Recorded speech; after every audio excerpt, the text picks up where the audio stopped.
As of right now, the world is being run rampant by a virus that seemingly has no cure. There are ways to alleviate the symptoms until it passes through, yes, but in some cases it develops into something more severe, attacking the lungs and killing thousands. However, there are many diseases out there in the world that have no apparent cure and are wiping us out slowly as we speak. So today on Top 5 Scary Videos, I'm going to be counting down our list of the top 5 scary diseases with no cure. Before we begin though, be sure to stick around until the end of the video where I'll be responding to some of your comments. And with that, let's jump in. Coming in at number 5 is schizophrenia. Schizophrenia is a mental illness characterized by relapsing episodes of psychosis. Some of the major symptoms include hallucinations, delusions, and disorganized thinking, whereas other symptoms include social withdrawal, decreased emotional expression, and lack of motivation. Now, it is said that symptoms typically come on gradually, a lot of the time beginning in young adulthood.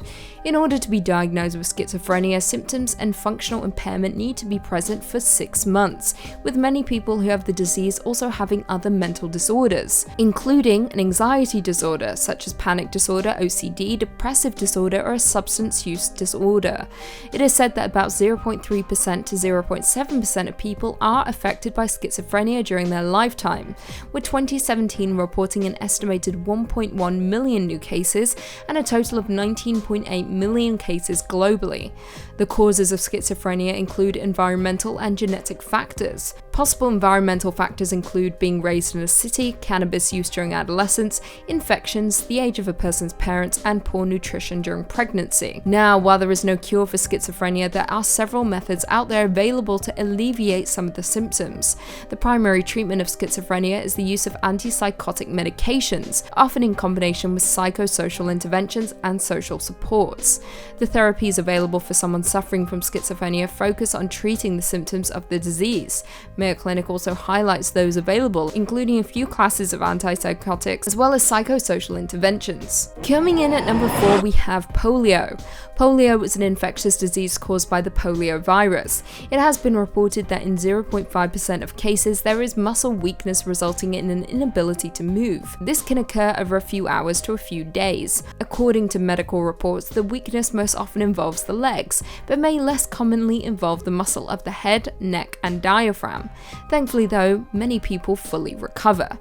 Polio typically spreads from person to person through infected fecal matter entering the mouth. It may also be spread by food or water containing human feces, and less commonly from infected saliva. Now, the disease is preventable with the polio vaccine, however, multiple doses are required for it to be effective. Though most people recover, once infected there is no specific treatment for the disease. In 2018 there were 33 cases of wild polio and 104 cases of vaccine-derived polio. This is down from 350,000 wild cases in 1988, which is a significant drop. Now, like I said before, thanks to vaccines, most people don't ever have to worry about polio anymore. However, many countries still struggle with it.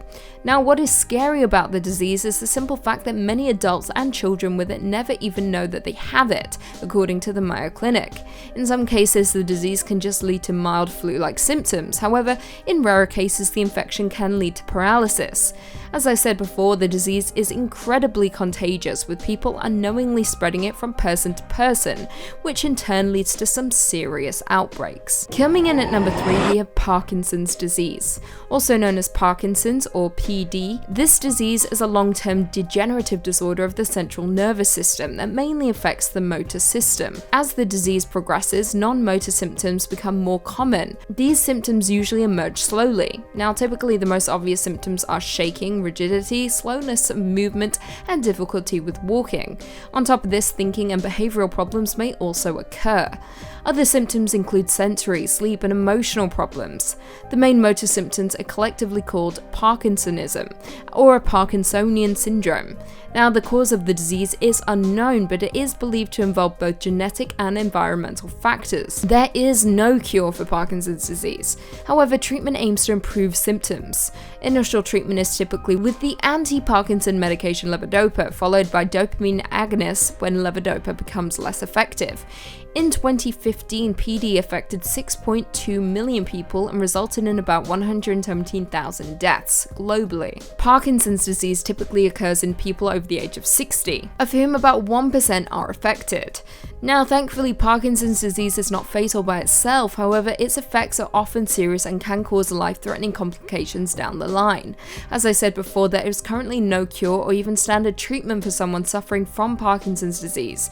Each person is treated based on their specific symptoms. Coming in at number 2, we have HIV/AIDS. Human immunodeficiency virus infection and acquired immune deficiency syndrome, aka HIV and AIDS, is a spectrum of conditions caused by infection with the HIV virus. HIV is spread primarily by unprotected sex, contaminated blood transfusions, hypodermic needles, and from mother to child during pregnancy, delivery, or even breastfeeding. Following initial infection, a person may not notice any symptoms or may experience a brief period of influenza-like illness. Typically, this is followed by a prolonged period with no symptoms at all. If the infection then progresses, it interferes more with the immune system, increasing the risk of developing common infections such as tuberculosis, as well as other opportunistic infections and tumors, which are otherwise rare in people who have normal immune function. In 2018, about 37.9 million people were living with HIV, and it resulted in 770,000 deaths. An estimated 20.6 million of these live in Eastern and Southern Africa. Between the time that AIDS was identified in 2018, the disease caused an estimated 32 million deaths worldwide. AIDS is one of the most widely recognized sexually transmitted diseases, but many don't fully understand the differences between this and the HIV virus. Now, as of right now, there is no cure for HIV or AIDS, but medications can be taken to boost immunity and halve the virus's progression. And finally, coming in at number 1, we have Alzheimer's disease. Alzheimer's disease, also referred to simply as Alzheimer's, is a chronic neurodegenerative disease that usually starts slowly and gradually worsens over time. As of right now, it is the cause of 60 to 70% of cases of dementia. The most common early symptom is difficulty in remembering recent events. As the disease advances, symptoms can include problems with language, disorientation, mood swings, loss of motivation, not managing self-care, and behavioral issues. Gradually, bodily functions are lost, ultimately leading to death. Now, although the speed of progression can vary from person to person, it is said that life expectancy following diagnosis is 3 to 9 years. Now, the cause is poorly understood, with about 70% of the risk believed to be inherited from a person's parents, with many genes usually involved. Other risk factors include history of head injuries, depression, and hypertension. No treatments stop or reverse its progressions, though some may temporarily improve symptoms. In 2015, there are approximately 29.8 million people worldwide with Alzheimer's disease. It most often begins in people over 65 years of age, although 4 to 5% of cases are early onset Alzheimer's. In 2015, dementia resulted in about 1.9 million deaths. Well, there we have it. Do you guys agree with our list? Were there any scary diseases that we missed? Leave us all your thoughts and feelings in the comments down below. Before I go though, I just want to respond to a few comments from one of our last videos, Top 5 Scary Abandoned Amusement Parks. Thorin693 said, "Our pale goddess is glitching the Matrix. All hail Lucy the pale goddess, she who rules them all." I'm not quite sure how I'm glitching the Matrix, but respect. I think you're maybe talking about the opening of Top 5, where in some cases it's me and flashing lights. Or I'm just glitching the Matrix. Jordan95HG said, "These are some of, if not the scariest abandoned amusement parks I know about, Lucy. Great video. How this channel hasn't hit 1 million subs yet is beyond me." Jordan, is beyond me too. But honestly, thank you for the support. I really appreciate it. Thank you to all of you for watching. Alea Rose said, "I've been wondering, in that picture of you in the rainbow, who's that person who was really tiny in the corner?" That is Sasha Wood from Top 10 Nerd. Now you know. Mimi Katzen said, "And I want to explore every single one of these. Want to join me, Lucy?" Of course I do. I love amusement parks and I love abandoned things. Isaiah Cottrell said, "Did you break Keegan's leg?" I get this question a lot. I did not touch Keegan's leg. It's not my problem that it broke. Did I cause it? I don't think so. I believe it was the skateboard. But no, I did not break his leg. Andy Miller said, "Lucy, I would so buy any horror audiobook if you read it." Honestly, you guys are making me think I should just do audiobooks. Maybe one day. Never say never. And on that note, if you haven't already, be sure to give this video a big thumbs up, subscribe, and turn on notifications so you never miss another scary vid. And until next time, see you later.